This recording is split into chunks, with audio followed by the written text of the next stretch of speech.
नमस्ते साथियों, मैं विकास स्वागत करता हूं आप सभी का अपने यूट्यूब चैनल पे। जैसा कि आप सबको मैंने जो है ग्रुप ए प्रोवाइड किया था सोशल पॉलिटिकल फिलोसफी यूनिट 5 का। अब ग्रुप बी जो है वैसे तो उसमें सिलेबस में काफ़ी कुछ था, लेकिन उसमें से सबसे इम्पॉर्टेंट जो भी लगा मुझे तो उसके आधार पे जो है हमने वीडियो बना दिया है। और ये जो है ये आपको पूरा जो है कॉन्सेप्ट के साथ शॉर्ट वे में कि मतलब कहना क्या चाहते हो टाइप्स वो 3 में कहता है ना, वो ऐसा टाइप का जो है मैंने वीडियो बना दिया। और जो है जो इंग्लिश मीडियम के हैं, कुछ लोग जो है कमेंट किए थे कि इंग्लिश मीडियम के लिए भी अपलोड कर दो। यार ये ना एक्चुअल में क्या है ना कि मैं छोटा सा मतलब, क्योंकि देखो समय तो नहीं है अभी, 2 दिन में एग्जाम है, तो उसमें ना आपको केवल टर्मिनोलॉजी आप समझ लो ना यार, कि उसको समझो कि भाई वो कहना क्या चाहता है। और ये एक बार 2 बार देख जाओगे ना वीडियो, रास्ते में चलते हुए देख जाओगे, आप कहीं भी जा रहे हो ई रिक्शा पर बैठ के या फिर कहीं भी आप चलते फिरते भी सुन लोगे ना, तो वो चीज़ें कॉन्सेप्ट में रहेगी। और देखो अभी का कोई भी एग्जाम जो होता है ना, वो आपको कॉन्सेप्ट बेसिस पे होता है, एज इट इज़ उठा के कुछ भी नहीं पूछ देता है, ठीक है। तो उसके आधार पर टर्मिनोलॉजी थोड़ा सा समझ लो, बाकी वो हो जाएगा क्लियर। खैर, तो टॉपिक जो है हम लोग थ्योरी ऑफ जस्टिस देखने जा रहे हैं। थ्योरी ऑफ जस्टिस का मतलब न्याय का सिद्धांत एक तरह से समझिए। तो सबसे पहले जो जस्टिस की जो थ्योरी आई है, वो प्लेटो के जो रिपब्लिक जो बुक है उसमें जो है वो बात करते हैं। इस बुक में जो है उन्होंने 2 तरीके से चीज़ों को रखा है। पहला है कि जो ह्यूमन सोल है, जो मानव की आत्मा है, उसमें 3 तत्व होते हैं। ये 3 तत्वों की बात करता है। और एक तरफ कहता है कि न्याय, और ये जो 3 तत्व हैं इसी के आधार पर 3 वर्ग बनाए गए हैं, 3 क्लास। किसका? तो स्टेट का, राज्य का, ठीक है। मानव के अंदर 3 तत्व पाया जाता है और इसी 3 तत्वों के आधार पर कोई भी स्टेट का 3 वर्ग जो है, क्लास जो है क्रिएट होता है, निर्माण होता है, राइट। और जैसे देखो, मनुष्य के अंदर, उसकी आत्माओं के अंदर में रीज़न होता है, बुद्धि होती है, और बुद्धि के आधार पर जो वर्ग बनता है, जो जाति बोलते हैं, जैसे हम लोग नहीं बोलते हैं SC ST OBC जनरल, तो उसी तरह कहता है प्लेटो कि न्याय के लिए भी एक न्याय की कैटेगरी बनाई जाती है, एक तरह का ग्रुप बनाया जाता है, एक तरह का जो है आपका क्लास बनाया जाता है। तो बुद्धि के आधार पर जो भी क्लास बनता है उसका नाम है दार्शनिक वर्ग, फिलोसॉफिकल क्लास। जो फिलोसॉफिकल क्लास वाले लोग होते हैं उसके पास वो रैशनलिस्ट होते हैं, बुद्धिवादी होते हैं, उनके अंदर बुद्धि होती है। शौर्य का मतलब यहाँ हो गया आपके मतलब जो है वो वीरता, लाइक पावर जिसके पास होता है, वो जो है क्रिएट क्या करता है, सैनिक वर्ग, सोल्जर जो है वो वर्ग होता है। और जो तृष्णा होता है, तृष्णा का जो वर्ग होता है, उससे प्रोडक्ट जो प्रोड्यूस करने वाला है, उत्पादक वर्ग जो होता है, वो लोग होते हैं, ठीक है। ये तीन तरह की आत्माओं में पाया जाता तत्व है, और उससे 3 तरह के जो है वो राज्य के जो है क्लास तैयार होते हैं, जो है उस 3 तरह के ग्रुप तैयार होते हैं। फिर कहता है इसमें कि जिस तरह से आत्मा की प्रधान प्रवृत्ति के अनुरूप होगा, मतलब कोई भी जो है, जैसे आप जो सोचते हो आप वैसा बनते हो, ये बात जो है बुद्ध ने भी कहा है। तो वही कहा कि जो आपको अच्छा लगता है, जैसे मान लो किसी को जो है SSC CGL निकालना है, वो IAS की तैयारी नहीं करना चाहता है क्योंकि उसके अंदर से वो आवाज़ नहीं आ पाती है, तो वो नहीं बन सकता है। और चाणक्य ने कहा ना कि मन के हारे हार और मन के जीते जीत। तो वही कहा कि आत्मा के प्रधान प्रवृत्ति के अनुरूप जो है वो उस तरह का जो है वर्ग तैयार होता है। अब कहता है देखो न्याय क्या है, न्याय का मतलब आप क्या समझते हो, बेसिक समझ लीजिए, क्योंकि अमर्त्य सेन के भी न्याय को समझना है आपको। तो न्याय का मतलब जैसे जो चीज़ हमारा है वो हमारा होना चाहिए। जैसे मान लो कि एक छोटा सा खेत है, मान लो ये जो है 100 सेंटीमीटर में 4 भाई हैं, तो 4 भाई को कितना कितना मिलना चाहिए, 25-25 करके सबको मिलना चाहिए। तो अगर 25 सेंटीमीटर करके सबको खेत मिल जाएगा, एक एग्जांपल दे रहे हैं, तो 25 सेंटीमीटर करके चारों भाई को मिल जाएगा, तो कोई दिक्कत नहीं है, कोई झगड़ा नहीं है। लेकिन आए दिन आप अखबार में देखते हैं कि ज़मीन के लिए जो है मारपीट हो जाता है, केस फौजदारी पूरा, मतलब जो है माथा कान फोड़ फाड़ देते हैं लोग, एक दूसरे भाई का जो है कत्ल तक कर देते हैं लोग। क्यों? क्योंकि अन्याय होता है। उसको लगता है कि यहाँ से जो 25 सेंटीमीटर की ज़मीन है वो ऐसे करके भाई मेरा काट लिया है, और हमको जो है 15 सेंटीमीटर दिया है, खुद 45 सेंटीमीटर ले लिया है। ये 35 सेंटीमीटर जो है हमको खुद लिया है और 15 सेंटीमीटर जो है हमको दिया है। क्यों? तो ये जो होता है, ये भेदभाव जो है, यही तो अन्याय है। और अन्याय के खिलाफ जो भी मूवमेंट होता है, जो हमारा दायित्व होता है, जो हमको मिलना चाहिए, अगर वो चीज़ें हमको मिल जाती है कि 25, जैसे हम लोग केस करते हैं, टाइटल सूट करते हैं किसी भी खेत पे, किसी ज़मीन के ऊपर, फिर न्यायालय में वो बात जाती है और वहाँ से हम जब जीत जाते हैं, फिर हमको जो है वो डिग्री मिल जाती है उस पर कि नहीं ये आपका अधिकार है और आप इसको लो, तो हम कहते हैं कि हाँ हमारे साथ जस्टिस हुआ है, हमारे साथ न्याय हुआ। बेसिक परिभाषा यही है। तो वही कहता है, अब प्लेटो पे आइए, अब कहता है प्लेटो कि जब ये तीनों वर्ग कौन कौन, फिलोसॉफिकल वर्ग जो है वो सोल्जर वर्ग, और ये जो प्रोड्यूस करता है उत्पादक वर्ग, प्रोड्यूसर क्लास, जब ये तीनों वर्ग अपना अपना काम करते हैं दूसरे के काम में हस्तक्षेप किए बिना, मतलब जिसको जो काम करना दिया गया है वो अपना काम करो ना, दूसरे के काम में जो है अपना टांग मत अड़ाओ। और अभी सबसे अधिक यही होता है, इंसान जो है अभी खुद का काम ना करके दूसरे के काम पे ध्यान देता है कि वो कैसे बढ़ गया, वो कैसे जो है इतना तेज हो गया, उसके पास इतनी संपत्ति कैसे आ गई है। अरे खुद को देखो ना, दूसरे से क्या तुलना करना। तो वही प्लेटो कहता है कि अगर कोई इंसान दूसरे के कार्य में बिना हस्तक्षेप किए नहीं करता है तभी राज्य में क्या होगा, न्याय की स्थिति बन पाएगी, जब सब अपने अपने काम से मतलब रखेंगे। यही सेम चीज़ जो है रॉल्स में पढ़िएगा भी आप, ठीक है। तो अगर कोई इंसान अपना काम करता है, दूसरे से मतलब नहीं रखता है, तो वो चीज़ें जो है न्याय स्थापित करता है। सेम चीज़ जो है, और इन दोनों में से मतलब मानव सोल में, ह्यूमन सोल में और स्टेट में, स्टेट सर्वोपरि है। याद रखिएगा इस बात को, स्टेट क्या है, सर्वोपरि है। अब आइए रॉल्स पे, जॉन रॉल्स का जो है जस्टिस, सेम चीज़ देखिए, इसकी पुस्तक जो है फेमस है द थियरी ऑफ जस्टिस, याद रखिएगा।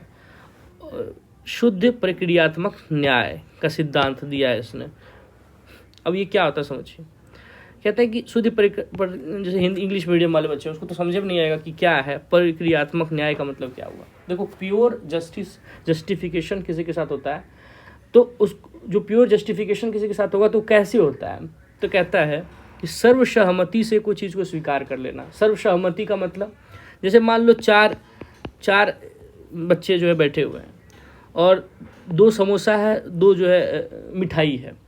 अब सबको खाना है समोसा, लेकिन फिर बातें सबसे हुई कि देखो भाई 2 ही समोसा है, तुम लोग अपने में बात कर लो, और 2 ही जो है रसगुल्ला है, मान लो, बात कर लो, जिसको जो खाना है वो डिसाइड कर लो अपना। तो ठीक है, ये दोनों कहता है कि ठीक है यार, एक मैं रसगुल्ला खा लूँगा, मैं समोसा खा लूँगा, मैं रसगुल्ला खा लूँगा, मैं समोसा खा लूँगा। तो ये जो आपस में जो बात हुई, एक तरह का ग्रुपिज्म बन के कि ठीक है मैं ये कर लेता हूँ, तुम वो कर लेना, ठीक है, मतलब आपसी बंटवारा बोल सकते हैं सहमति से। तो उसी को अगर कोई चीज़ सहमति से स्वीकार कर लेता है तो उसी को कहते हैं प्योर जस्टिफिकेशन। अब कहता है कि इसके प्रयोग के उपरांत जो भी वितरण व्यवस्था अस्तित्व में आएगी वह अनिवार्यतः न्यायपूर्ण होगी। अब समझिए, तो सर्वसहमति से ये बातें हो गई थी कि हम रसगुल्ला खाएंगे, तुम समोसा खाना, तुम समोसा खाना, हम रसगुल्ला खाएंगे, ठीक है। अगर ये डिसाइडेड हो गया, सर्वसहमति से ये बातें हो गई थी, उसके बाद जो भी डिस्ट्रीब्यूशन होगा, क्योंकि देखो यार जो इसकी फिलॉसफी है ना, मतलब रॉल्स की, वो जस्टिस के डिस्ट्रीब्यूशन की बात करता है, न्याय के वितरण की बात करता है।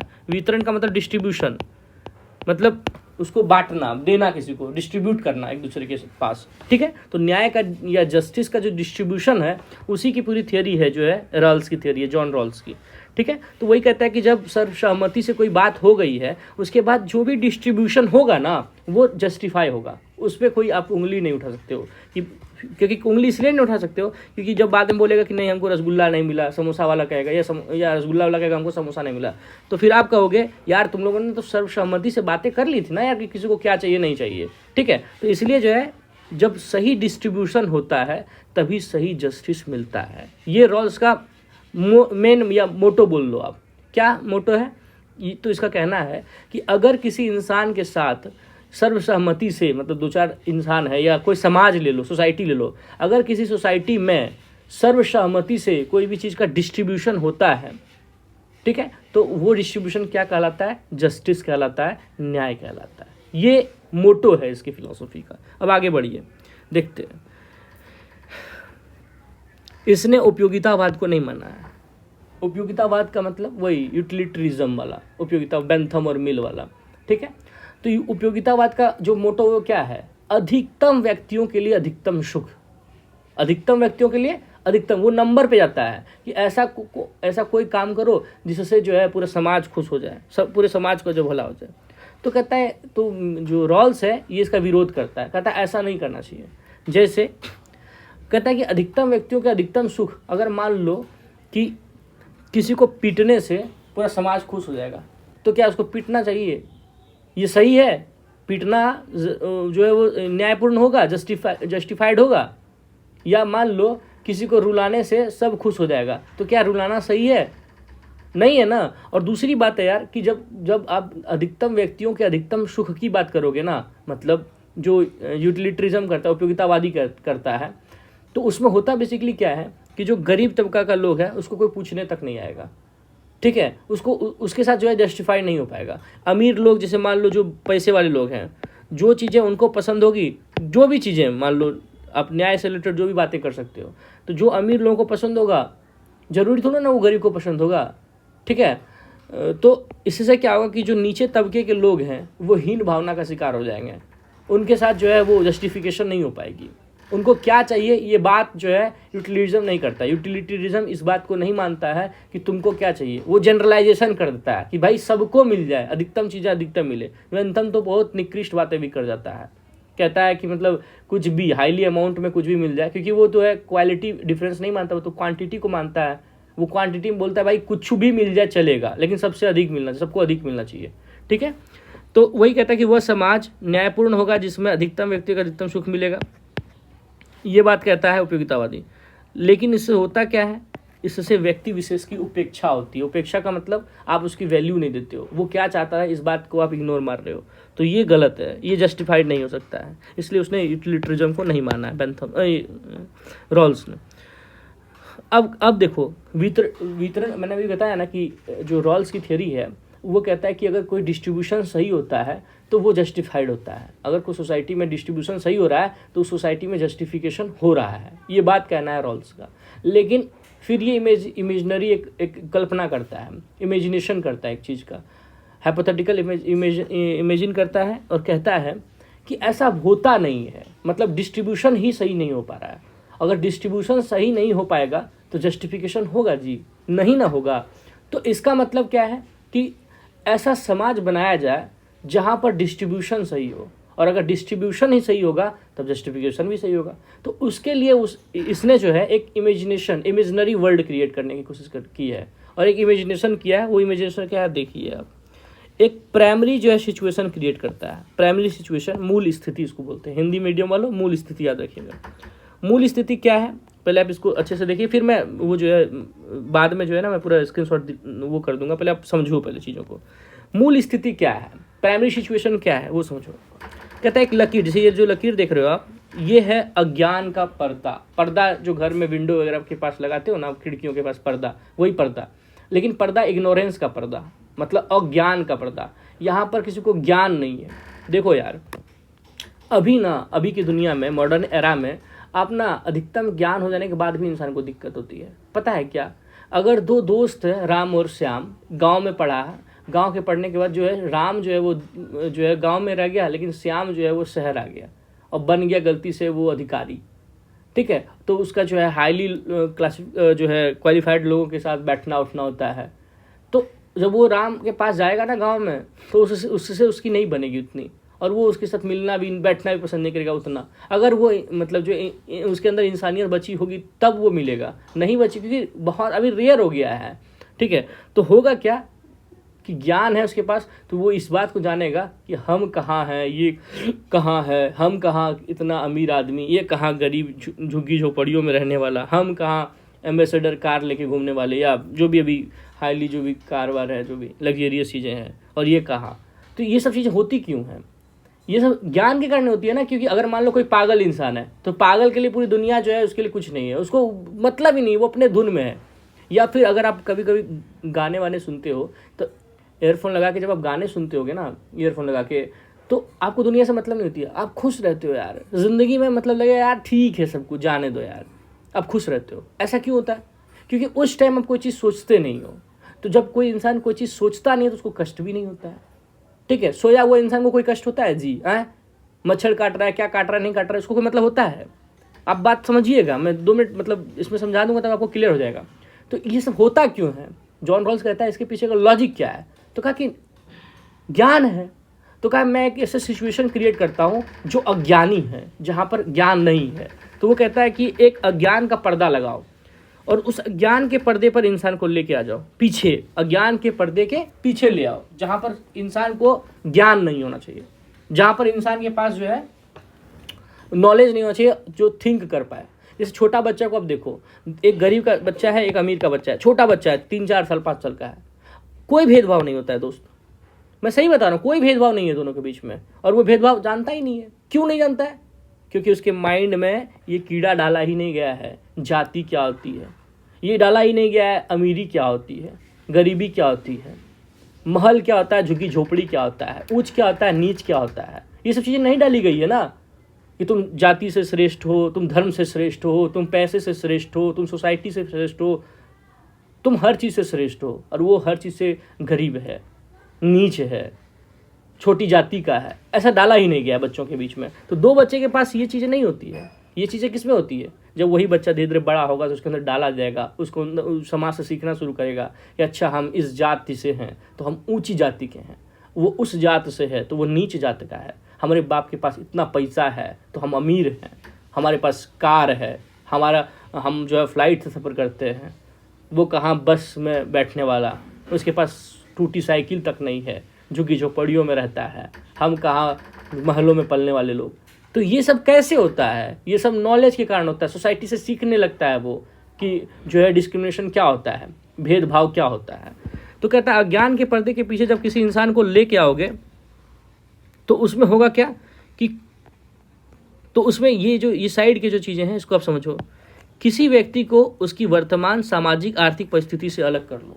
मतलब जब आप अज्ञान की पर्दे के पीछे लाइएगा तो उसमें होता क्या बेसिकली कि उसका सोशल, जैसे वर्तमान में जो भी उसके पास सोशल सोसाइटी का जो है सोशल उसके जो भी पावर थे, चाहे वो एथिकल जो भी सिचुएशन थी, उससे उसको पीछे ले आओ। अब वो अमीरी समाज में वो गरीब पैदा हुआ कि अमीर पैदा हुआ है, या जो है उसके पास पैसा कम है कि ज़्यादा है, इस बात से पहले उसको पीछे ले आओ। मतलब अज्ञान के पर्दे के पीछे लेके आओ। उससे होगा क्या कि भेदभाव का ज्ञान नहीं रहेगा। क्योंकि जब कोई इंसान अज्ञानी रहेगा, उसको ज्ञान नहीं रहेगा तो उसको नहीं आएगा। ठीक है, अब से बहुत बच्चों को मिलते होगे या बहुत सारे आपके दोस्त होगा, उसको नहीं पता होगा, उतना भोला भाला इंसान होगा, तब कहते हैं यार तुम कितने भोले हो यार, तुमको तो पता भी नहीं हो, तुमको ठग के चला जा रहा है। बोलते हैं ना कभी कोई दोस्त को यार को। तो जब वो अज्ञान के पर्दे, इग्नोरेंस के पर्दे के पीछे आ जाएगा तो सबसे पहला बात क्या होगा, उसमें भेदभाव नहीं होगा। क्या बड़ा क्या छोटा, क्या ऊंच क्या नीच, ये बात खत्म हो जाएगा।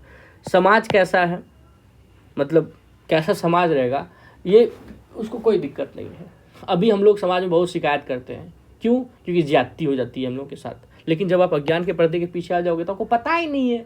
पागलों को थोड़ा ना पता होता है स्टेट क्या होता है, कंट्री क्या होती है, इंटरनेशनल क्या होता है। पागल अपने धुन में मस्त रहता है। ठीक है, तो समाज क्या है उससे कोई दिक्कत नहीं। व्यक्तित्व कैसा, उसका व्यक्तित्व कैसा होगा, ठीक है, योग्यताएं, बुद्धि, क्षमताएं, ये सबसे कोई मतलब नहीं उसको, कोई दिक्कत ही नहीं। योग्यता किस कब बोलते हैं? जब आपको नॉलेज होता है, आप पढ़े लिखे, ग्रेजुएट हैं हम, पोस्ट ग्रेजुएट हैं हम, PhD कर रहे हैं हम, PDF कर रहे हैं हम, क्यों? कब पता चलती है? जब बस बुद्धि होता है और उसके आधार पर आप फॉर्म वॉर्म डालते हो, अपने आप को, अपनी क्षमताएं को सिद्ध करते हो। लेकिन जब कोई अज्ञान होगा, जैसे मान लो आपका कोई दोस्त पढ़ा ही नहीं है CUET का, फिलॉसफी पढ़ा ही नहीं है, वो उसको क्या पता है CUET फिलॉसफी एग्जाम क्या होता है, नेट JRF का एग्जाम क्या होता है, असिस्टेंट प्रोफेसर क्या होता है, GNU क्या होता है, BHU DU इलाहाबाद क्या होता है, कैसे पता रहेगा? पढ़ा ही नहीं है। तो कहता है कि जब अज्ञान के पर्दे के पीछे आओगे तो ये सब चीज़ें रहेंगी ही नहीं आपके साथ। लेकिन आपके साथ क्या रहेगा?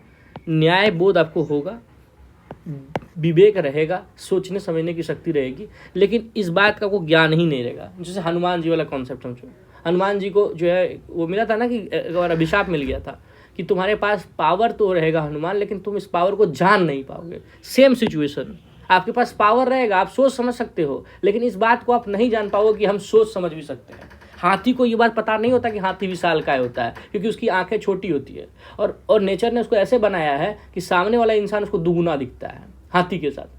तो उसको इस बात का कभी भान ही नहीं हो पाता है कि हम इतने विशालकाय हैं, हम जो है इस धरा के सबसे बड़े जो है अधिकारी है, एक तरह समझो तो सबसे बड़े है ना, मतलब जो हमारा जो स्थल भाग है, स्थल भाग का सबसे बड़ा जो है एनिमल वही तो है, एलिफेंट ही तो है। लेकिन उसको इस बात का ज्ञान ही नहीं है। इससे क्या होगा कि इसको कभी अहंकार नहीं आएगा, ईगो नहीं आएगा। और आज के ज़माने में सबसे बड़ा दिक्कत यही है, थोड़ा सा पढ़ लो तो कूदना शुरू कर देगा, थोड़ा सा पैसा कमा लो कूदना, तुम्हारी जो है क्या बोलते हैं वो, अभी गजल आया था ना कि तुम्हारी दौलत बता, मतलब तुम्हारा कुछ बता रहा है, तुम्हारी दौलत नई है टाइप्स। मतलब क्या है? ठीक है यार, जो गरीब आदमी होते हैं ओप्पो वीवो चलाते हैं, तुम्हारा आईफोन बता रहा है तुम्हारी दौलत नई है, समझ? तो बस वही है कि आपके पास न्याय बोध रहेगा, विवेक रहेगा, लेकिन आपको पता नहीं चलेगा, नैतिकता का प्रतिबंध लगल रहेगा आपके ऊपर, परंतु ये इससे आप जान नहीं पाओगे। मतलब इथिकल चीज़ें सबके साथ रहेंगी, लेकिन आप नहीं जान पाओगे इस बात को, क्योंकि आप अनभिज्ञ हो, क्योंकि आपके पास रैशनल दिमाग नहीं है। ठीक है, आप अपने आप को नहीं समझ पाओगे, लेकिन आपके इर्द गिर्द चीज़ें रहेंगी। तो ये होगा ज्ञान के पर्दे, इग्नोरेंस के पर्दे के पीछे जो कोई इंसान आएगा। तो उसमें होगा क्या, इंसान को, व्यक्ति को क्या होगा कि कोई भी वस्तु किसको कितनी मात्रा में मिलना चाहिए कोई मतलब नहीं रहेगा इस बात का। ठीक है, किसको क्या मिला नहीं मिला कोई मतलब नहीं। छोटा सा बच्चा जो है उसको ये नहीं पता होता कि इस बच्चे को क्या मिला नहीं मिला, उसको क्या मतलब है यार, ठीक है चिल है। तो वही लाइफ हो जाएगा जब कोई बड़ा इंसान, हम लोग की तरह इंसान अज्ञान के पर्दे के पीछे चला जाएगा, या फिर वो इस चीज़ को न सोचे। तो इससे क्या होगा कि किसको कितना मिला उसको मतलब नहीं है। ऐसी सामाजिक व्यवस्था का चयन जिसमें न्यूनतम असमानताएं, न्यूनतम हानि होगी। तो अब इसमें क्या होगा, रॉल्स कहता है कि जब कोई इंसान ऐसा जीवन जीने लगेगा या कोई सोसाइटी ऐसी जीवन जीने लगेगी, तो उसमें क्या होगा कि न्यूनतम डिस्क्रिमिनेशन होगा, असमानताएं होंगी, और इक्वालिटी सबसे अधिक हो जाएगा, और कोई भी चीज़ की हानि नहीं होगी। आज आदमी क्यों मारपीट करता है, क्यों जो है लड़ाई झगड़ा कर लेता है, क्योंकि असमानताएं हैं ना यार, इक्वालिटी नहीं है। दो भाइयों के बीच में क्यों लड़ाई होती है, पैसे को लेकर अर्थतंत्र आ जाता है बीच में। एक ही माँ के गर्भ से जन्म लिया दो बेटा आपस में भिड़ जाता है, क्यों? क्योंकि वो सोच ही नहीं पाता, उसके पास इथिकल चीज़ नहीं रहता है। कभी आप सोचो, अगर कोई इंसान ये सोचे कि अरे यार सबको एक दिन जाना ही है, तो वो सब चीज़ नहीं करेगा। आप जाके घाट वाट में, जैसे बनारस में मैं रहता हूँ तो मणिकर्णिका वगैरह यहाँ की फेमस घाट है, दशाश्वमेध घाट है। आप जाके वहाँ बैठ के, जो सॉरी मणिकर्णिका घाट है, तो आप वहाँ बैठ के देखो, हमारे आपके जैसे इंसान सोए हुए, बस आंखें बंद है, सांस बंद है, उसको उठा के जला रहे हैं। समझ आ रहा है ना आपको? तो कुछ नहीं है इस दुनिया में। मत कर माया पे अभिमान, माया जो है वो है ना गीत। तो कहने का मतलब क्या है कि कुछ भी नहीं है, लेकिन ये बातें जानते हैं इंसान भूलना चाहता है। उसको लगता है कि सबकी मौत होगी, मेरी मौत नहीं होगी, और इसी भ्रम में जो है वो चलता रहता है, और इसी से जो है असमानताएं क्रिएट होती है। तो वो कहता है कि असमानताएं जो है नहीं होंगी अगर कोई इंसान अज्ञान के पर्दे के पीछे चल जाएगा। फिर देखिए इसमें कुछ चीज़ें हैं जो प्राइमरी गुड्स है, जिसको प्राथमिक स्थिति में बताया था। उसमें क्या होगा कि इंसान जो है पहले ईर्ष्यालु नहीं होगा, किसी से जलेगा नहीं, क्योंकि उसको ज्ञान ही नहीं है इस बात का कि कौन कितना अमाउंट में किसको कितना सुख मिल रहा है, क्या मिल रहा है नहीं मिल रहा है, उसको कोई मतलब नहीं, तो जलन नहीं होगा। और अभी क्या होता है, फलना वाला बगल के लड़के का जो है जॉब लग गया, आपको जलना शुरू हो जाइएगा। फलना वाला का CUT में जो JNU मिल गया, आपको टेंशन होगा कि साला हमको भी JNU मिलना था, हमको तो 2 नंबर से मेरा रह गया। आपको बड़ा खुन्नस होगा अंदर से, वो बोलिएगा नहीं आप, लेकिन अंदर से फील कीजिएगा आप। प्राइमरी गुड्स में कहता है कि इससे क्या होगा, आपको स्वतंत्रता मिल जाएगी, आय संपदा मिलेगा, अधिकार मिल जाएगा, राइट मिलेगा, जो है फ्रीडम मिलेगा, जो है पैसा वैसा आय इनकम से रिलेटेड बात है, पावर मिलेगा, अपॉर्चुनिटी मिलेगा, और आत्मसम्मान सेल्फ रिस्पेक्ट मिलेगा, जो सबसे बड़ी बात है। पैसा मिले ना मिले, सेल्फ रिस्पेक्ट मिलना चाहिए। तो ये सब चीज़ें मिलेंगी आपको। फिर कहता है कि जस्टिस, सोशल जस्टिस जो है 2 चीज़ों पे बेस्ड है। एक तो वो भेदभाव का सिद्धांत बोलता है, डिस्क्रिमिनेशन के बारे में बोलता है, और दूसरा 2 तरह का मतलब सिद्धांत के बारे में बात करता है। बस इतना, ज़्यादा इसमें जानने की जरूरत है, जो बताना था वो मैं बता दिया।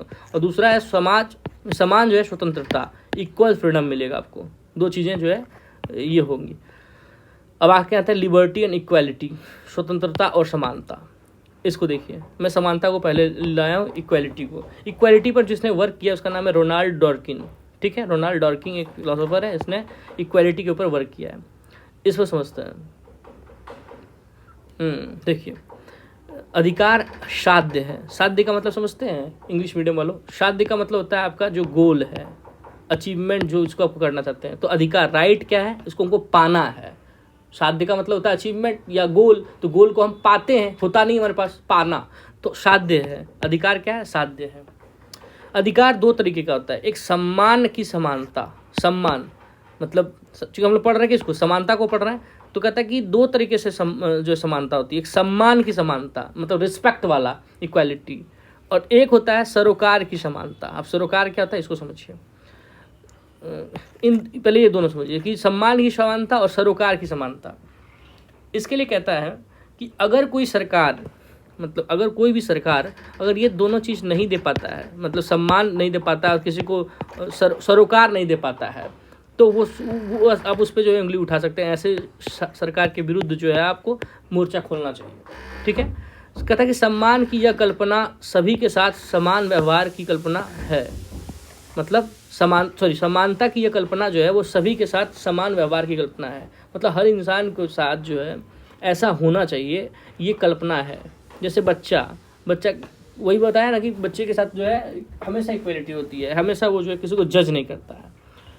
तो अब देखिए बस इतना सा डॉर्किन याद रखिएगा, डॉर्किन ने ही इसकी फिलॉसफी को दी है, इक्वलिटी की थ्योरी को दी है। आगे देखिए स्वतंत्रता,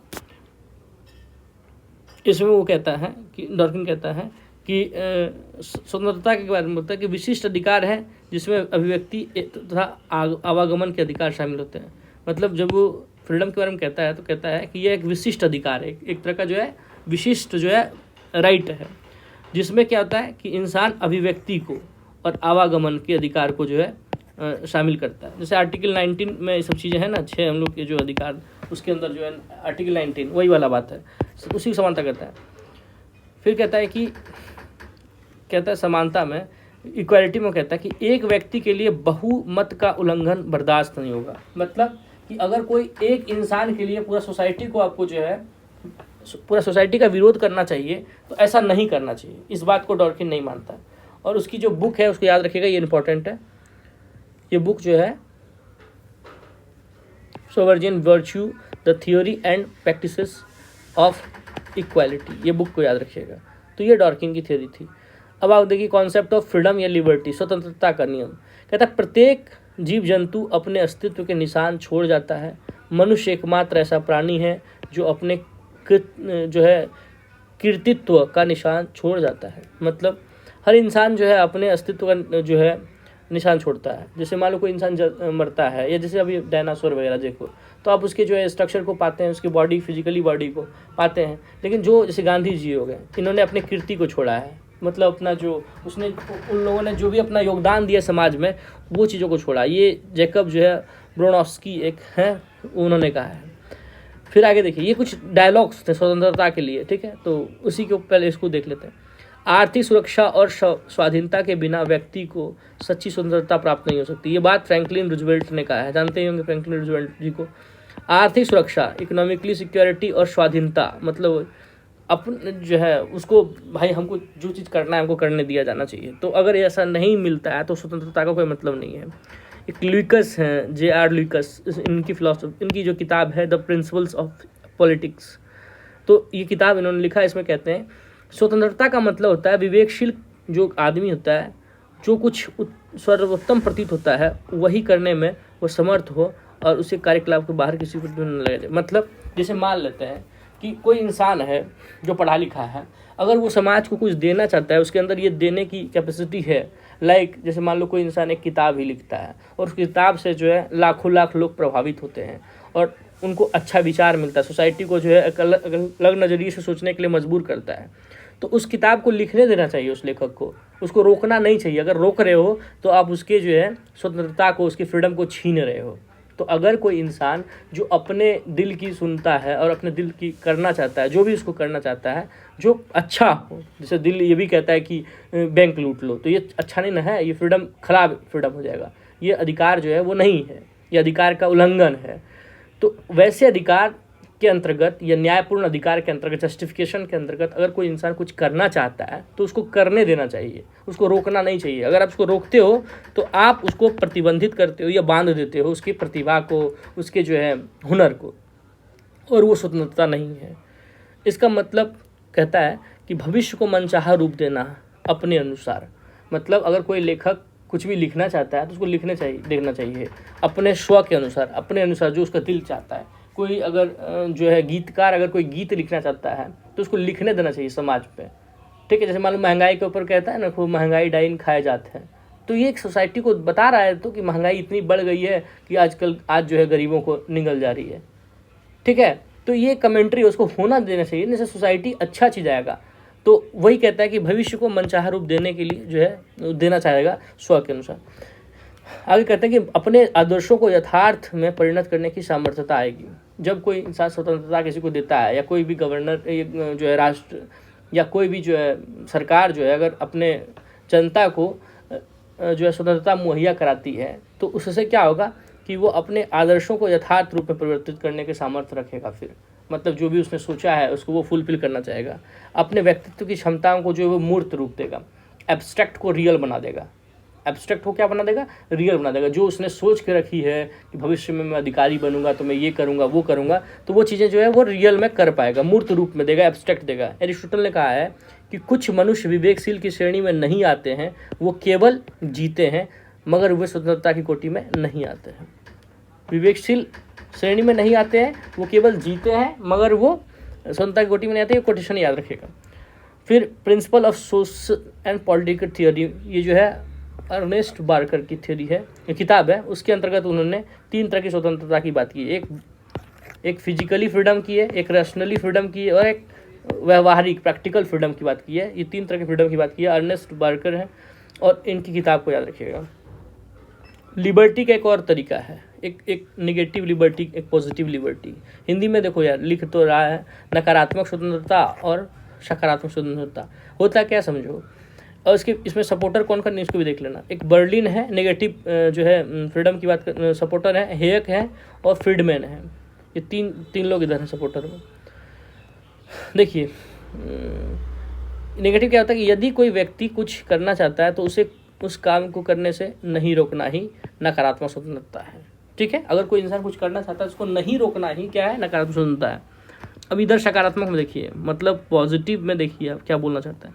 कमज़ोर वर्गों की सामाजिक और आर्थिक असमर्थताओं को दूर करने के ठोस प्रयत्न किए जाए। जो कमज़ोर लोग होते हैं उसकी सोशली और इकोनॉमिकली जो उसकी प्रॉब्लम है उसको रेपुटेट करने के लिए जो एक कदम उठाया जाए, एक ठोस कदम उठाया जाए, ताकि सबको सुख के साधन जुटाने का उपयुक्त अवसर मिल सके। ये पॉजिटिव बातें कर रहा है, इसलिए पॉजिटिव है। ये नेगेटिव नहीं की बातें कर रहा है कि किसी को रोक करने से कोई चीज़ नहीं रोकना चाहिए, तो इसलिए वो नेगेटिव है। दोनों सही चीज़ है। नेगेटिव फ्रीडम का मतलब यहाँ नेगेटिव से नहीं है, ये भी बात पॉजिटिव ही करता है पर नेगेटिव सेंस से करता है, नेगेटिव चीज़ों को यूज करता है। क्योंकि अगर कोई सेंटेंस में नॉट लग जाता है तो वो कैसा सेंटेंस होता है, नेगेटिव सेंटेंस होता है। तो वैसे ही जो है ये पॉजिटिव वाला कहता है कि अगर मान लो कोई गरीब आदमी है तो उसको सोशली या फिर उसकी जो है पढ़ा लिखा नहीं है तो उसको पढ़ा लिखा दो, उसको सोसाइटी के लेवल पे ला दो, या फिर अगर पैसा वैसा नहीं है तो उसको इस तरह का जो है अवसर अपॉर्चुनिटी दो ताकि उसके पास इनकम डेवलपमेंट हो उसका। और उसके बाद क्या होगा फिर वो, ताकि वो अपने जो भी सुख के जो साधन होते हैं, जो भी चीज़ें हैं, वो अपना जुगाड़ कर पाएगा उसको। तो ये पॉजिटिव सेंस में कहते हैं, पॉजिटिव इसको कहते हैं फ्रीडम। अब आते हैं फेमिनिज्म, जो इंपॉर्टेंट टॉपिक है, बहुत इंपॉर्टेंट टॉपिक है। क्या होता है फेमिनिज्म? देखिए सिंपल वे में समझिए, मेल डोमिनेटेड जो भी सोसाइटी है, मतलब पुरुष प्रधान जो समाज है, इसके विरुद्ध में जो है जो खुली चुनौती, एक आवाज़, उसी को फेमिनिज्म, नारीवाद कहते हैं। और बहुत ही शानदार चीज़ है, इसको पढ़नी चाहिए। ये अब बाद में पढ़िए, बहुत अच्छा चीज़ है। एक पत्रिका आती है, घोषणा पत्र है न्यूयॉर्क के रेड स्टॉक किंग्स में, उसमें कहता है कि कहा गया है, छपा है कि स्त्रियां एक उत्पीड़ित वर्ग है। बिल्कुल सही बात है। उत्पीड़ित का मतलब कि स्त्रियों के साथ बहुत ज़्यादा जो है वो शोषण होता है, बहुत उनको परेशान किया जाता है, टॉलरेट बहुत ज़्यादा वो जो है परेशान किया जाता है समाज के द्वारा। स्त्रियों का उत्पीड़न सर्वव्यापक है, मतलब यूनिवर्सल है। ऐसा नहीं है कि केवल जो है आपके समाज में होता है, ये हर समाज में हर जगह की बात है, इसलिए ये यूनिवर्सल प्रॉब्लम है। ठीक है, जो उनके जीवन के प्रत्येक पक्ष को प्रभावित करता है। बचपन से लेकर बुढ़ापा तक एक स्त्री क्या होती है वो एक स्त्री ही जानती है। इस बात को मैं इसलिए भी कह सकता हूँ क्योंकि ये समाज में आपको देखने को मिलेगा, आप अपने घर में देख सकते हो इस बात को। यकीन नहीं आता है तो एक उदाहरण समझिए, अगर आपकी बहन आपसे 2 साल छोटी हो या 2 साल बड़ी हो, मैं मान के चलता हूँ 2 साल बड़ी होंगी या 2 साल छोटी होंगी, आपकी माँ और आपके पापा आपको प्रायोरिटी देते हैं, आपकी बहन को प्रायोरिटी नहीं देते हैं। ये लिख के ले लीजिए। आपके पिताजी, ऐसा देखो यार, अब कहोगे कि नहीं मेरे घर में नहीं होता है, ठीक है, लेकिन यूनिवर्सली का मतलब या जनरलाइजेशन से है। ठीक है आपके घर में नहीं होता है, आप अपनी बहन को बहुत रिस्पेक्ट करते हैं, आपके घर में सब लोग, अच्छी बात है। लेकिन सोसाइटी में आप जाकर देख लेना, किसी दूसरे के घर को झाँक के देखो, तो वहाँ पर जो लड़कियाँ होती है या जो भी औरतें होती है या जो भी माताएँ होती है, उनके साथ ये चीज़ें होती हैं। आप कभी देखो कि मम्मी सबसे पहले बैठ के खाती हैं, कभी देखो लाइफ में, क्यों? मम्मी ममता की मूर्त होती है इसलिए, या बहन ममता की मूर्त होती है इसलिए? नहीं, अगर ऐसा सोचते हो तो ये गलत सोचते हो आप।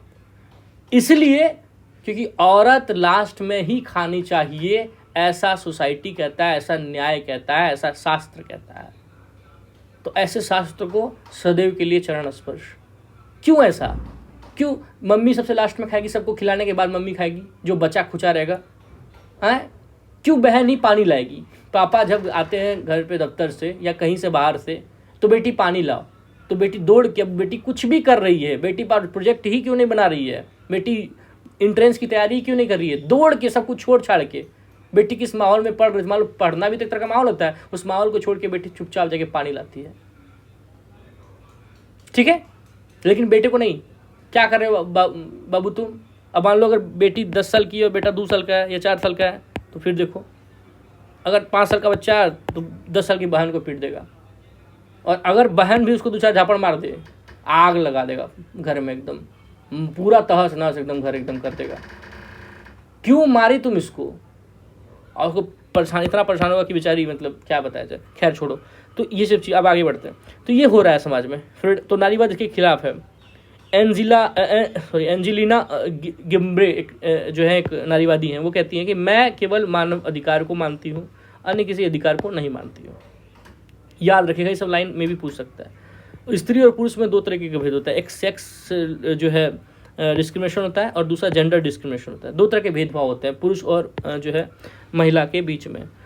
स्त्रीत्व तो बोलते हैं इसको, सेक्स को, और यहाँ जेंडर को स्त्री गुण कहा गया है। क्या होता है देखो, सेक्स के आधार पर जानते हैं कि बायोलॉजिकल जो है या फिजिकली हम एक महिला एक पुरुष के बीच में डिफरेंस होता है। ठीक है, और ये फिजिकली डिफरेंस है या बॉडीली डिफरेंस या बायोलॉजिकली डिफरेंस आप कह सकते हो, लेकिन ये अभिशाप है। अभिशाप का मतलब समझते हैं आप? अभिशाप का मतलब क्या हुआ? ये चीज़ें जो है एक लड़की के लिए सबसे बड़ी दिक्कत होती है पूरे जीवन भर। पूरे जीवन भर आप जाओ, क्यों? अब देखो, अगर एक रोड है, उस रोड पे स्कूटी चलाती हुई कोई लड़की जाती है और हल्का से अगर स्लिप करके गिर जाती है, तो उस समाज का 15 लड़का या 15 पुरुष, चाहे वो कैसा भी हो, वो उसको दौड़ जाएगा। लेकिन कोई लड़का अगर गिर जाए तो शायद ही उसको जो है बचाए, बेचारा खुद से उठ के फिर से। क्यों ऐसा होता है? क्यों ऐसा होता है? कभी सोसाइटी में सोचे हो? तो उसका कहीं ना कहीं आधार ये भी है। आप लोग इतना तो टैलेंटेड हो ही, समझ जाओगे बातों को। खैर, तो सिगमंड फ्राइड की लाइन बहुत शानदार है, मेरे को बहुत पसंद है, और मैं फेमिनिज्म का सपोर्टर भी हूँ, क्योंकि मुझे अच्छी लगती है यार। ये सब चीज़ें तो अच्छी बात है ना यार, जो सच्ची है वो सच्ची है, ये आपको भी अच्छी लगनी चाहिए। अगर नहीं लग रही है तो फिर आप कुंठित मानसिकता के हो। सिंपल सी बात है भाई, जो गलत है वो गलत होगा ना, उसको आप मानोगे कि नहीं मानोगे? स्त्री की शारीरिक संरचना ही उसकी नियति है, डिटर्मिनिज्म है। शारीरिक संरचना के कारण ही स्त्रियां सबसे अधिक मुसीबत की जड़ बन जाती है। आगे बढ़िए, अगर कोई लड़की बहुत खूबसूरत हो तो उसको शुरू से लेकर जब तक शादी नहीं होती, शादी के बाद भी लोग गलत निगाहों से देखते हैं, ये फैक्ट है। उसको हर कोई अपने हवस का शिकार बनना चाहता है। उसको मतलब नहीं कह सकते यार, शब्दातीत है, वर्ड से बाहर है। खैर, तो अब कहते हैं कि अब जेंडर पे आते हैं, जेंडर के डिस्क्रिमिनेशन को देखते हैं, कैसे एक पुरुष और एक स्त्री में भेद किया गया है।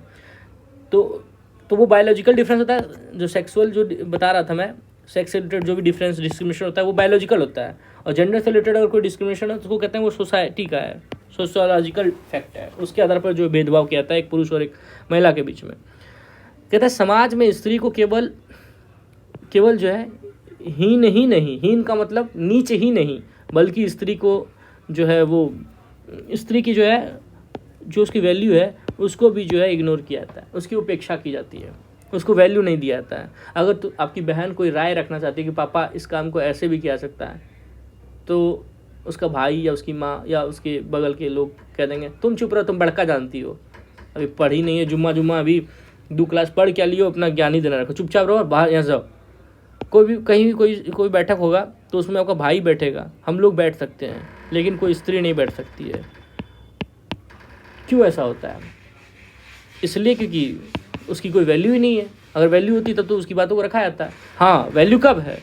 वैल्यू जब वो स्त्री, वो लड़की फाइट करती है सोसाइटी को, और फाइट करते हुए जब यूपीएससी निकालती है, जब अधिकारी बनती है, एसआई बनती है, दरोगा बनती है, एसपी बनती है, डीएसपी बनती है, डीवाईएसपी बनती है, असिस्टेंट प्रोफेसर बनती है, आरबीआई की जो है वो अधिकारी बनती है, तब ये समाज उसको इज्जत देता है।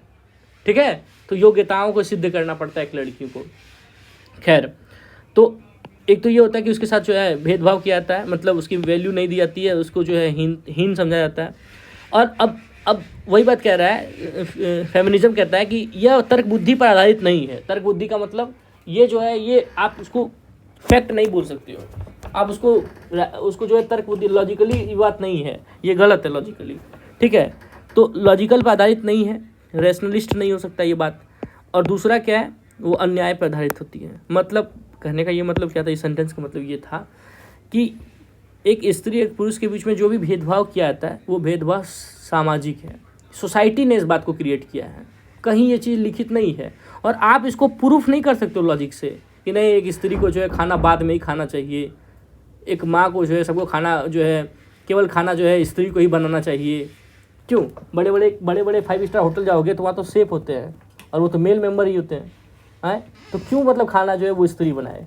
क्यों एक्सपेक्ट करते हो कि बच्चा को जो है स्त्री ही पाले? जन्म दे देती है स्त्री, तो इसका मतलब है उस बच्चे को जो है केवल स्त्री ही क्यों पाले? क्यों 8 घंटा जो है जॉब केवल पुरुष करे? क्यों नहीं चाहता है समाज कि एक स्त्री भी जॉब कर सकती है, एक स्त्री पुरुष जो है घर में खाना बनाए, बच्चों को लालन पालन करे? क्यों ऐसा नहीं हो सकता है? क्यों पैर दबाई केवल स्त्री दबाए? फिर क्यों पुरुष ये चाहता है कि उसकी स्त्री उसका जो है पैर दबाए, उसके कपड़े खींचे? क्यों पुरुष नहीं कर सकता है? अगर पुरुष करते तो जोरू का गुलाम। तो वही कहता है कि ये कोई थॉट नहीं है यार, ये कोई लॉजिकली चीज़ें नहीं है, ये बनाया गया सोसाइटी से, ये जस्टिस नहीं हो सकता है। साइकोलॉजी ये चीज़ें सिद्ध कर चुकी हैं कि ना तो स्त्री मेंटली स्टेज से, ना ही जो है वो जो है निर्णय जजमेंट में भी स्त्री जो है पीछे है, और ना ही कोई रिस्पॉन्सिबिलिटी में उसकी योग्यताएं जो है, क्वालिफिकेशन जो है वो कम है। यानी इन तीनों में जो है स्त्री किसी भी एंगल से पीछे नहीं है। यूपीएससी का रिजल्ट इस साल का भी याद होना चाहिए आप लोगों को, बाकी आप समझ ही रहे हैं। कोई अगर कह दे यार नहीं स्त्रियों के पास कहाँ उतना जो है जज नहीं कर पाएगी चीज़ों को, वो बहुत डरपोक होती है, छिपकली से डर जाएंगी, कॉकरोच से डर जाएंगी, तो ये महाराज ये सब बात भ्रम का है, ठीक है। किसी भी चीज़ में पीछे नहीं रहती है, उसको बनाया जाता है। वो कहते हैं ना, सिमोन द बुआ एक जो है द सेकंड सेक्स किताब है, उसमें उसने लिखा है कि औरत जन्म नहीं लेती, औरत बना दी जाती है, उसको चूड़ियाँ पहना दिया जाता है। चूड़ी का मतलब क्या होता है पता है आपको? बंधन होता है, ठीक है। चूड़ी का मतलब बंधन होता है, उसको बंधन पहनाते हैं। अरे तुम लड़की हो यार, अरे तुम लड़की, उसको एहसास दिलाता है कि तुम लड़की हो।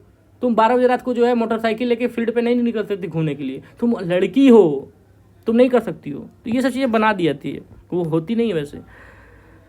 अगर पहलवानी में उतार दो तो अच्छे को पछाड़ दे, यूपीएससी की पढ़ाई में उतार दो, अच्छे को पछाड़ देती है हर साल। देख लो रिजल्ट पिछले 10 साल से, समझ रहा है ना कि फ्रीडम दो ना यार, कर देगी, कुछ भी कर सकती है। अभी वो कहते हैं हमारी छोरी छोरों से कम है, की मतलब किसी से कम नहीं है।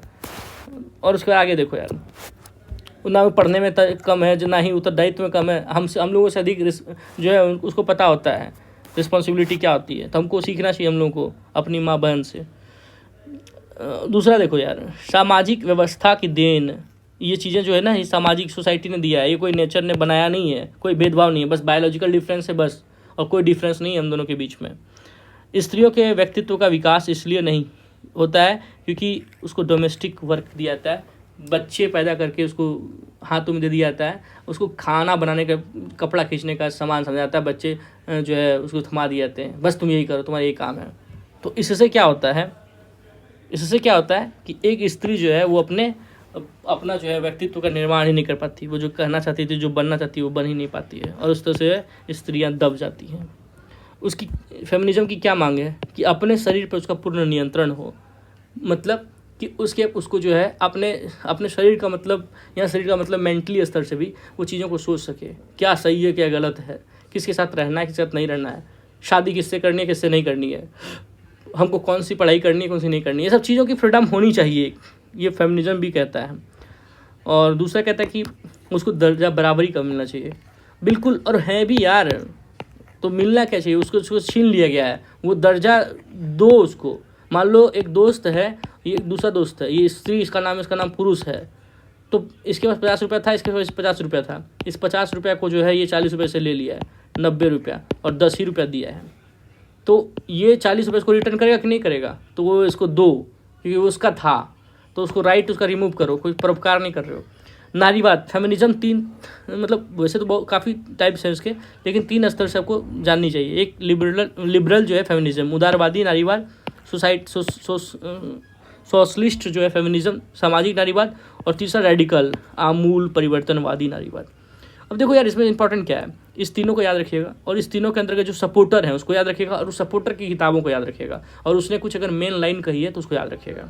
जैसे उदारवादी नारीवाद पहला लो, तो इसमें आते हैं कौन कौन, तो मेरी वॉल्स्टनक्राफ्ट ये आती हैं, सपोर्टर हैं इसकी उदारवादी नारीवाद की। तो क्वेश्चन ये सबसे पूछेगा, तो रट्टा मार देना। दूसरा मिल आता है, वही बेंथम मिल। तीसरा बेरी फ्रीडन आती है, और चौथा आता है कैरोल पेटमैन। ये 4 लोग हैं, इनकी किताबों को देख लो। अब मैं एक एक करके सारों को डिस्कस कर देता हूँ। Vindication of the rights of women, ये मैरी वोल्सक्राफ्ट का कहना है।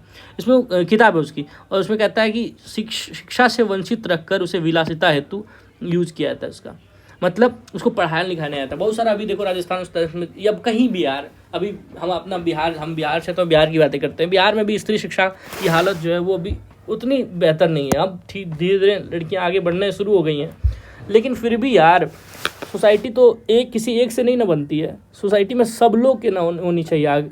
मान लो सेकंड टॉपर जो है मैम, वो बिहार से आती हैं, बक्सर से, तो उनके केवल एक टॉप करने से नहीं ना होगा। लगभग अगर हर साल जो है अच्छे रैंक पाने लगे, अच्छी चीज़ों में जाने लगे लड़कियां, तो लड़कियां फिर आगे बढ़ेंगी। तो उसमें जो मेरी वॉल्स्टनक्राफ्ट हैं, इनका कहना था कि शिक्षा से वंचित रखकर उसको भोग विलासिता की वस्तु समझी जाती है, जो गलत है। फिर स्त्री शिक्षा, स्त्री मताधिकार, इन सब में स्त्रियों को आगे लाना चाहिए, स्त्रियों को पढ़ाना लिखाना चाहिए। और स्त्रियों को आप कितना भी कर लो, लेकिन ये सोसाइटी उसको घर में खाना बनवाने वाला और बच्चे को पालन करने वाला तक ही समझता रहेगा। ठीक है, जब तक सुधार नहीं आएगी, जब तक जो है फेमिनिज्म या लड़कियां आगे नहीं बढ़ेंगी, अपने अधिकार को नहीं मांगेगी, तब तक उसको केवल घर में खाना बनाने वाली, कपड़ा खींचने वाली, बच्चों को पालने वाली और ये सब करने वाली समझा जाएगा। जब तक लड़कियां बाहर नहीं निकलेंगी, पढ़ाई नहीं करेंगी और जो है अपने आप को समझेंगी नहीं, तब तक। मेल सब्जेक्शन ऑफ वुमेन, ये किताब इंपॉर्टेंट, याद रखिएगा। इसने कहा कि यदि समाज स्त्री और पुरुष दोनों को एक जैसे योग्यता का सदुपयोग नहीं करेगा तो उसको हानि होगी उस सोसाइटी को। अगर इक्वालिटी नहीं लाएगा तो उसको हानि होगी, सोसाइटी की कभी बढ़ेगी नहीं। ठीक है, संपत्ति पर स्त्री का अधिकार होना चाहिए, ये विवाद मिलने का है। फिर इधर देखो, इंपॉर्टेंट इतनी नहीं थी, लेकिन इसकी किताबें हैं, उसकी एक लाइन नोट कर दी। बेरी फ्रीडन कहती है, इसका द फेमिनिन मिस्टिक इसकी किताब है। इसमें उसने आत्मनिर्णय की अधिकार की बात की है महिलाओं को। फिर इधर कैरोल पेटमैन है, सेक्सुअल कॉन्ट्रैक्ट, इसकी किताब है, बहुत इंपॉर्टेंट है। और दूसरा जो द डिसऑर्डर ऑफ वुमेन, ये 2 किताब है। फिर जो है ये मैंने स्क्रीनशॉट लगा दिए हैं, इसको अब देख जाओ। सोशलिस्ट जो है नारीवाद, उसमें क्या है, इसमें कार्ल मार्क्स कहता है कि सामाजिक प्रगति के स्तर को मापने के लिए प्रस्तुत समाज में स्त्रियों की स्थिति पर विचार करना आवश्यक होता है। ठीक है, अगर आपका जो समाज कितना डेवलप्ड है, कितना प्रोग्रेसिव है आपका समाज, उसको अगर आप मेजरमेंट करना है तो उसके लिए जो है आपको देखना पड़ेगा कि कैसी कंडीशन है वहाँ की औरतों का। ठीक है, अगर आपको किसी के घर को देखना है, किसका घर कैसा है, तो आप घर की औरतों को देखो, मतलब उसके जो भी उसकी दिनचर्या है उनको आप ऑब्जर्व करो, तो आपको पता चल जाएगा किसी का घर कैसा है। किसी सोसाइटी को देखनी है, उसी तरह कहता है किसी सोसाइटी को देखनी है, किसी समाज को देखना है, कार्ल मार्क्स कहते हैं, तो आप उसके वहाँ की कंडीशन को देखो ना कि औरतें कैसी हैं, उनको कैसे समझा जाता है, पढ़ने लिखने दिया जाता है कि नहीं दिया जाता है, या जो है वो कोई फील्ड में वर्क कर रही है नहीं कर रही है। तो वो कहता है, फिर ये कहता है कि यह अवधारणा यानी सोसाइटी यानी सामाजिक जो नारीवाद है, वो कहता है कि यह अवधारणा स्त्री पुरुष के परस्पर सहयोग और समुदाय की भावना जो है स्थापित करने की कोशिश करता है। चार्ल्स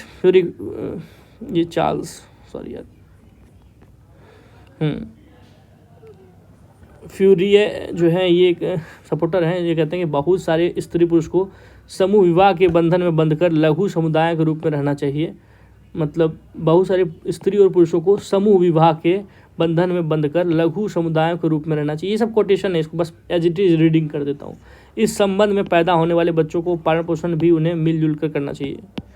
कहने का मतलब समझ रहे हैं कि कई सारे लोग आपस में शादी वादी कर लें, ठीक है, इससे क्या होगा कि कोई बच्चा जन्म लेगा तो वो मिलजुल के फिर ग्रोथ होगा। वही ना उसका मतलब वो एक तरह से कहना चाह रही है कि इससे क्या होगा, एक अच्छा सोसाइटी बनेगा क्योंकि सब अपने हैं। ठीक है, उससे क्या होगा कि वो बच्चा भी जो है अच्छा होगा, उसके साथ उसका डेवलपमेंट भी अच्छा होगा। फिर फ्रेडरिक एंगल्स इनकी किताब है। एक the origin of the family और एक private property and the state. याद रखिएगा किताबों का नाम। इसमें कहा कि लिंग मूलक विषमता का स्रोत पितृवंशीय, वही पैटर्ड की सामाजिक मतलब पितृ स्थापना में ढूंढना चाहिए, जिसमें निजी संपत्ति के उत्तराधिकार को पुरुष वंशजों तक सीमित कर दिया गया है। मतलब जो जैसे देखो क्या होता है ना कि जैसे जब लड़कियों की शादी कर दी जाती है तो ये जो बाप का जो संपत्ति है, बाप मतलब पिताजी का, इस पे कौन है, मान लो 2 भाई है तो ये दोनों का है। बेटी दूसरी पराई धन होती है। सुने ही होंगे कोटेशन, सार्वभौमिक कोटेशन, कि तुम तो पराई धन हो, मतलब दूसरे की धन हो, मेरी नहीं हो। सोचिए यार, माँ भी कैसे बोलती है यार, बट माँ भी कहती है तुम पराई धन हो बेटी, तुम तो दूसरे घर चल जाओगे। क्यों ऐसा नहीं बोलती है? अरे तुम्हारा भी है, 3 भाग करवाएंगे कि पूरा घर का, उसमें से 1 भाग तुमको मिलेगा। ऐसा बोलती है? नहीं बोलती हैं। तो ये बात जो है सीमित कर दिया गया, इसको हटाइए। फिर शीला रोबाथम, ये जो है ये भी एक सपोर्ट है। इसकी किताब है the past is before us, hidden from history, women, resistance and revolution, ये 3 है। इनका मानना था कि अतीत का पता लगाकर उनके वर्तमान संघर्ष के लिए उपयुक्त जानकारी और ऊर्जा जुटा सकना चाहिए। मतलब अतीत का मतलब पास्ट में क्या हुआ था उसको प्रेजेंट के साथ लाके और उसको जो है जानकारी इकट्ठा करके और उसको ऊर्जावान होकर उसे लड़ना चाहिए। जो भी उसके साथ प्रॉब्लम, कोई भी लड़की के साथ कोई प्रॉब्लम हुई है पास्ट में, तो प्रेजेंट में अगर वो ठीक ठाक है तो उसके साथ जो है वो चीज़ें जो भी गलत हुआ है उसको सही से करना चाहिए। और ये बात जो है ये कहती हैं। मार्क्स के नाते शीला ने नारी मुक्ति का संघर्ष वस्तुतः पूंजी मुक्ति विरोध संघर्ष के एक हिस्सा माना है। मतलब देखो ये भी बात सही है, ये बहुत इंपॉर्टेंट लाइन है यार। सबसे अन्य एक देखो यार कि अगर कोई लड़की अगर पढ़ी लिखी होती है और पैसे वैसे कमाती है ना, तो फिर ना उसके साथ थोड़ा कम ज्यादती होता है। ज्यादती का मतलब भेदभाव, कम भेदभाव होता है। लेकिन कोई लड़की है जो पैसा वैसा नहीं कमाती, उल्टा अगर उसको दिल्ली जाके IAS की तैयारी करनी है, बहुत विरोध होता है यार। बहुत विरोध के बाद कोई लड़की पहुंचती है यार, तो वही बात ये कहना चाह रही है। और मार्क्सवादी हैं तो उसका इकोनॉमिकली जो है वो कैपिटलिस्टिक चीज़ों को का अगेंस्ट रहेंगी, तो वही बात कहती है। फिर रेडिकल वाले देखो यार, एकदम क्रांतिकारी लाल सलाम। फ्रांसीसी नारीवादी लेखिका हैं सिमोन दे पूवर। इन्होंने सेकंड सेक्स लिखा है। A women is not born but made. ये बात मैंने अभी थोड़ी देर पहले कही थी ना। तो उसके बाद उन्होंने कहा कि पुरुष प्रधान समाज में स्त्रियों को द्विलिंग का दर्जा दिया जाता है। ठीक है, ये बात याद रखिएगा। वे प्रेरणा दी कि अपने आप को पहचानो, मतलब महिलाओं को कहती हैं, स्त्रियों को कहती हैं कि अपने आप को पहचानो, जिस स्थिति में रखा गया उससे बाहर निकलो। ये बहुत सही है। फिर शुलामिश फायरस्टोन, इन्होंने कहा डायलेक्टिकल ऑफ सेक्स, इनकी किताब है। सारा इतिहास नारी पर पुरुषों का अत्याचार की कहानी है। इनकी लाइन है, स्त्री पुरुष को शारीरिक अंतर को एक जीव वैज्ञानिक तथ्य मानते हुए स्त्री को बच्चे पैदा करने और उन्हें पालन वाली मशीन समझ लिया जाता है। याद रखिएगा इस बात को। ये सब चीज़ें देखो यार, इसको एक बार रट लेना, पूरा पढ़ जाना 1-2 बार।